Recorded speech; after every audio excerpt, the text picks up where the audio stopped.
반갑습니다. 주식탐구생활 전지인입니다. 이 영상을 녹화하는 날짜는 2023년 9월 16일 토요일자고요. 이번 시간에는 삼성전기가 테슬라와 카메라 모듈 관련 비밀 계약을 체결했다는 소식이 전했는데요. 오늘은 이 내용에 대해서 생각해보는 시간을 갖도록 하겠습니다. 먼저 시황을 좀 살펴보면 8월 미국의 CPI가 발표됐는데요. 헤드라인 수치의 월별 추이를 보면 7월에 0.2% 증가해서 8월에는 0.6% 증가로 시장의 우려대로 큰 폭으로 증가한 모습을 보여줬습니다. 최근의 수치를 모두 다 뛰어넘는 그런 모습을 보여줬죠. 헤드라인 수치의 전년 동월 대비 추이를 보시면 다시 한번 이렇게 머리를 쳐들고 있습니다. 3.7% 찍었고요. 그나마 시장이 안도했던 것은 근원 물가가 4.3% 나오면서 일단은 계속 내려오는 추세를 유지했다는 겁니다. 그래도 4.3%는 여전히 높은 수준이죠. 항목별로 보시면 역시 에너지 가격이 문제였습니다. 전월 0.3% 증가해서 8월에는 10.5% 증가로 큰 폭으로 증가했고요. 자, 근원 물가 같은 경우도 보시면 0.2% 증가해서 0.3% 증가로 전년 동월 대비해서는 수치가 낮아졌지만 전월 대비해서는 0.3% 증가로 높아졌잖아요. 이런 게 좋지만은 않다는 거죠.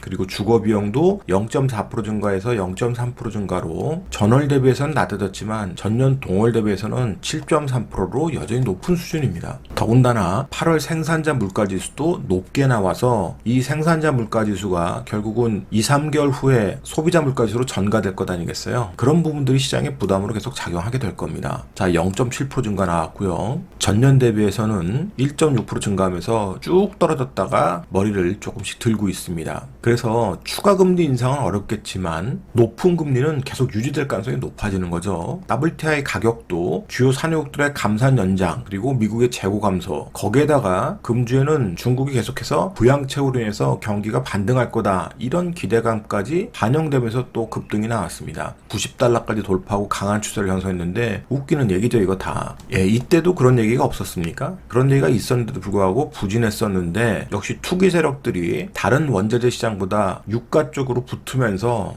이쪽이 상당히 강한 수급이 형성되는 모습입니다. 자, 이런 기술적 고점대에 진입했는데 정말로 여기를 빠르게 치고 100불대까지 가는지 봐야 되겠는데 물론 조정이 나올 수 있습니다만 이 조정이 자 다시 84불대 아래로 내려오지 않고 이 위에서 있으면 계속해서 인플레 부담을 안게 될 겁니다. 그래서 10년 만기 미 국채 금리도 다시 한번 직전 고점을 진입을 했죠. 4.3%대 찍고 있는데 만약에 국채 금리마저도 이 위를 뚫고 추세 연장하는 모습이 나오면 시장은 다시 한번 또 변동성이 커질 수 있습니다. 자, 나스닥 지수 보시면 최근에 기술적 반등했지만 오늘 새벽에 하루 만에 다 되돌려 버리고 14,000 회복에는 실패했습니다. 추가적으로 조정 나올 수 있고요. 물론 조정 나오면 또 기술적 반등할 겁니다. 그런데 문제는 다시 이 고점을 또 돌파해서 갈 수 있는 모멘텀은 계속 부족하다는 거죠.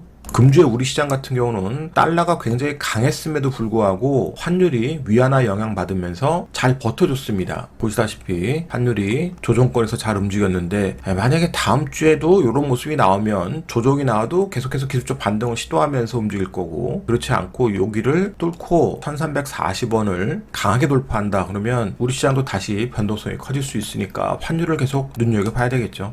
자, 코스피 시장 같은 경우는 테슬라발 호재로 SK하이닉스, 삼성전자 이런 종목들이 강세 보이고 그러면서 강하게 좀 반등이 나왔습니다. 코스닥 같은 경우는 2차전지가 부진하면서 반등이 조금 미약했어요. 그런데 금리의 여파를 더 많이 받기 때문에 다음 주에 계속해서 채권 금리가 부담으로 작용하면 코스닥의 조정이 조금 더 깊어질 수 있을 겁니다. 그런 부분을 감안하면서 대응 전략 짜야 되겠죠. 그러면 오늘 주제인 삼성전기에 대해서 살펴보겠습니다. 지난 4일날 삼성전기가 미국 자동차 업체와 카메라 모듈 공급 계약을 체결했다고 공시했는데요. 이 공시 내용 중에는 금액이라든지 수량은 없었습니다. 향후에 공시할 내용이 있으면 공시하겠다 그랬는데 이 공시를 왜 했냐? 2022년 6월 9일자 공시에 대한 최종 공시라고 했단 말이에요. 그러면 2022년 6월 9일 무슨 공시를 했는지 봐야 되겠죠. 자, 보시다시피 테슬라의 5조 원대 카메라 모듈 공급 보도에 관련된 이 내용을 조회 공시 요구를 한 겁니다. 그러니까 여기에 대한 최종 답변이 바로 9월 4일 날 나온 미국 자동차 업체하고의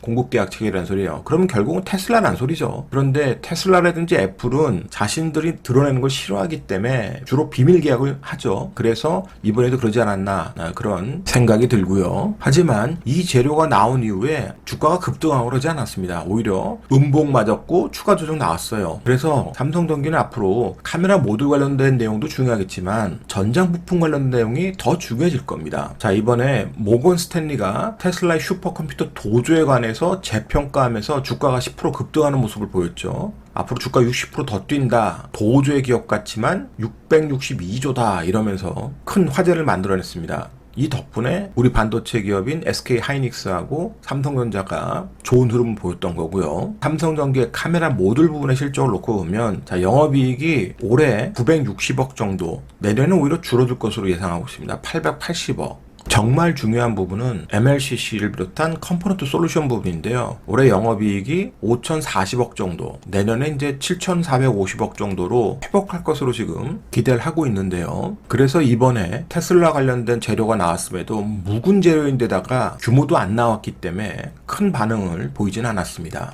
여러분들이 교보증권의 리서치를 참고해 보시면 좋을 텐데 어플리케이션당 MLCC 탑재량을 보시면 전기차는 15,000개 이상이 될 것으로 전망하고 있습니다. 여기에 자율주행이 붙으면 더 높아질 것으로 보고요. 기존의 IT 부품 쪽, 이쪽 노트북이라든지 스마트폰 쪽은 개수는 작지만 전체 판매되는 것이 많기 때문에 시장이 작지는 않죠. 그래서 글로벌 MLCC 시장의 전망치를 보면 전장 부품 쪽, 이쪽은 지금 금액으로 41억 달러 예상하고 있습니다.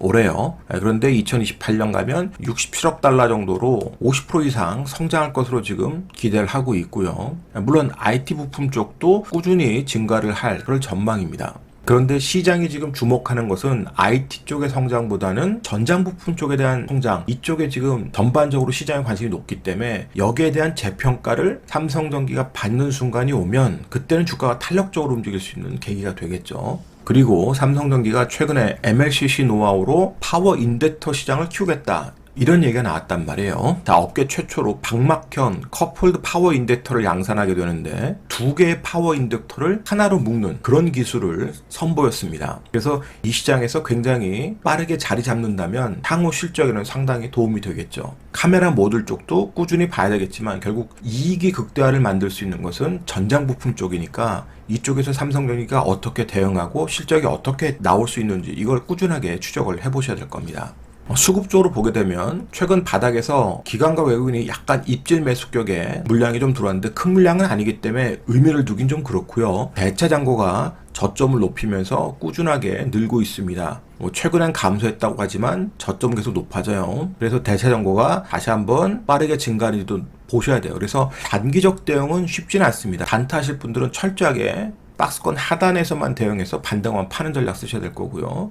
오히려 중기적 관점에서 관심 갖는 분들이 꾸준히 추적할 그럴 종목이 될 것 같아요. 그러면 차트를 통해서 주가의 위치와 전략을 생각해 보겠습니다. 자, 삼성전기의 시총이 지금 10조 7천억대인데 내년도 실적 전망이 1조 1,500억대란 말이에요. 그럼 내년도 실적을 놓고 보면 지금 비싸지 않잖아요. 올해 실적을 놓고 보면 싸지 않지만 내년도 실적을 놓고 보면 비싸지 않은 수준이다, 이렇게 보셔야 되겠죠. 그래서 꾸준한 추적이 필요한 거고요. 최근의 차트로 한번 보세요. 주가가 들쑥날쑥합니다, 박스권에서. 그리고 고점에 진입하면 이렇게 힘든 모습을 보여주고 있죠. 그래서 철저하게 저점대에서만 대응을 하고 반등하면 파는 그런 전략을 활용을 하셔야 되고요. 주봉으로 보면 좀 더 깔끔하게 이해가 되실 겁니다. 동사의 주봉 추이를 한번 보세요. 2021년 고점 찍고 꾸준하게 떨어졌다가 바닥을 찍고 지금 옆으로 횡보하고 있습니다. 자, 횡보하는데 기술적으로 중요한 모습을 보이죠. 자, 13만 5천 원대에 가면 계속해서 반등을 시도를 하고 있습니다. 그리고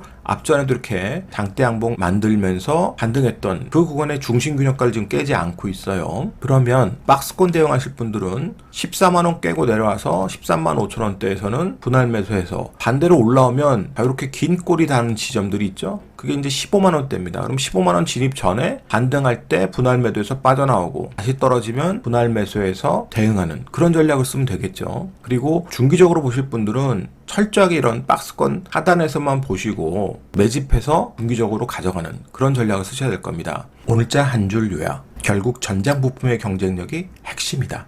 이 영상이 도움이 됐다면 좋아요, 구독하기 부탁드리고요. 저는 다음 시간에 또 뵙도록 하겠습니다. 고맙습니다. 전지인이었습니다.